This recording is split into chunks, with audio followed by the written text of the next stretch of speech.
Okay, so we're about to cross the line in this edit, and we've mentioned the line before, but I just wanted to do a quick recap and go into a little bit more detail and also explain why it is that we are going to get away with crossing the line in this edit, because in a lot of cases it's not actually something that we should do. In a lot of cases it creates a kind of decoherent and disorientating edit which we want to avoid. But there are times when we can get away with doing it. So let's just break down what the line actually is first. When we cut any sequence involving two characters, it is important that we keep everything clear and readable, and readability is extremely important. We need to have a feel for the space we're in, we need to have a feel for the scene, for the setting, we need to have a feel for the kind of geography of the scene. And I know that sounds very lofty and abstract, but it basically just means that we can keep everything straight in our head as we're watching the film.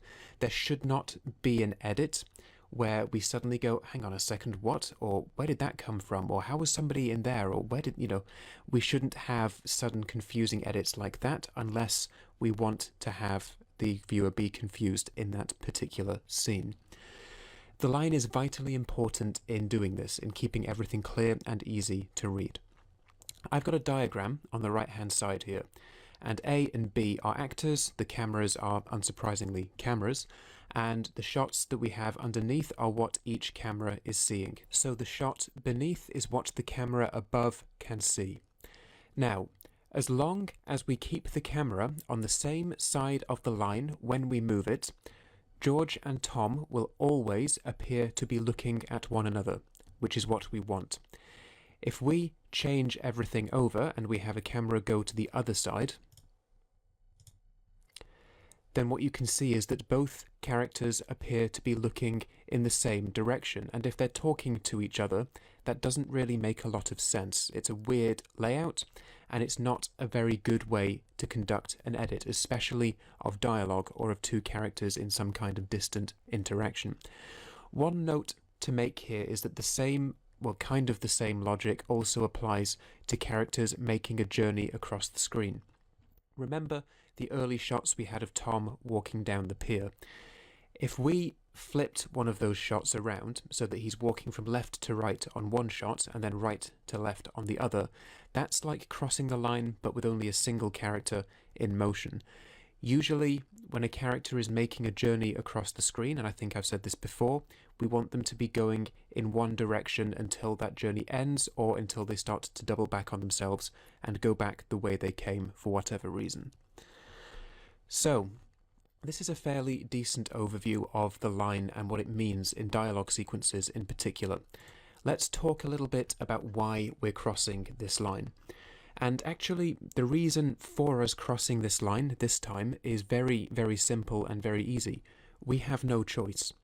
With the coverage we've got, we don't actually have any more footage of this conversation from this side where we're looking at the skate park.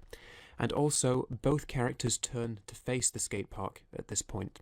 So if we do continue from that original vantage point, we're only going to see their backs. And I'm using a technical term here, but that would be daft. That would be what is known in this industry as a daft edit, and I did not just make that up on the spot. It's easier to cross the line by going from wider angles to wider angles, and that's simply because we can see more of our surroundings in wider angles. So if we have a better read on our surroundings, it is more difficult to become disorientated. That is not a guarantee that you can cross the line whenever you want using wide to wide edits, though. That is not what this is. Most of the time, crossing the line is a bad idea. Most of the time. Okay, I want to make that absolutely clear.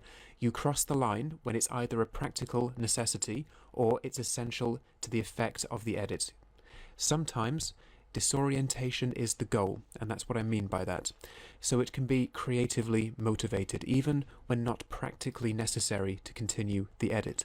If a character is meant to be disorientated, if people are meant to be confused, then crossing the line and making a disorientating edit is actually, a good way to do that if that's what you want.